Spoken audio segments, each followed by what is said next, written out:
Une exposition sur la Bible organisée par la Custodie de Terre Sainte regroupe près de 40 parchemins, manuscrits et livres anciens. Frère Lionel Gau, directeur de la bibliothèque de la Custodie, et le professeur Eduardo Barbieri, directeur du projet, ont pris la parole lors de l'inauguration.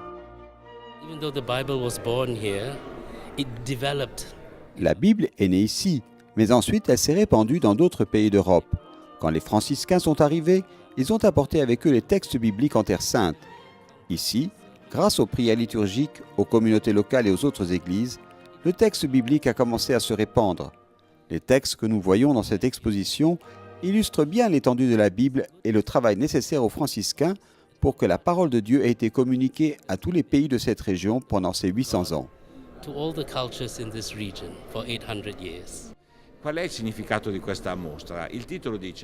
Quel est le sens de cette exposition? Le titre dit « La Bible en mouvement, les traditions et les traductions de la Bible ». La Bible, précisément parce qu'elle raconte l'histoire du salut, n'est pas un texte rigide. Il reste lui-même, mais change de forme à chaque fois.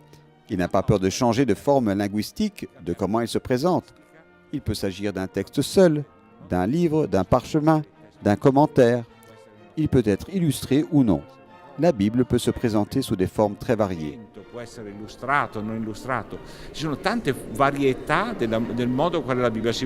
Le professeur Eduardo montre quelques-uns des objets les plus significatifs de l'exposition.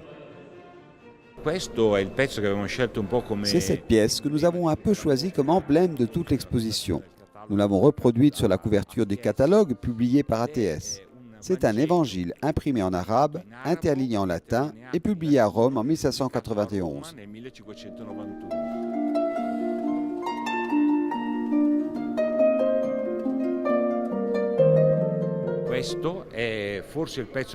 C'est peut-être la pièce la plus précieuse parmi celles qui sont exposées, car c'est une Bible publiée en italien en 1493 à Venise. Tout est illustré de gravures sur bois et a été traduit par le moine de Camaldoli, Niccolò Malermi.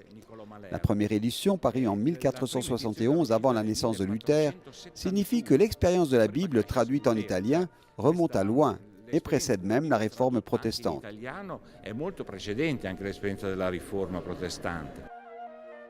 Ce travail considérable est le fruit d'une collaboration entre le Centre européen de recherche sur le livre, l'Université catholique de Milan et l'association Pro Terra Santa, ATS.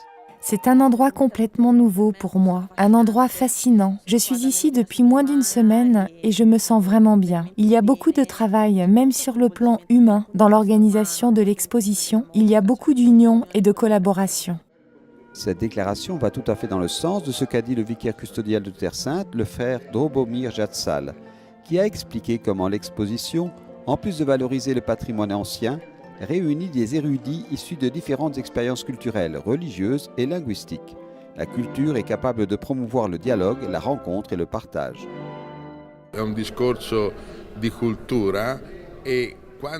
C'est un discours culturel et quand il s'agit de culture, je pense qu'il n'y a plus d'obstacles. Et quand nous parlons ensuite du livre avec un L majuscule qu'est la Bible, je ne trouve pas de mots pour dire mieux.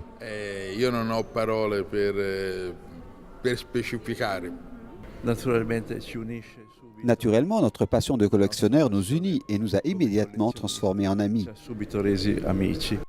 Dans la terre où sont nées les Saintes Écritures, l'exposition montre que ces textes sont vivants et que même avec le temps, ils ne perdent pas de valeur. Au contraire.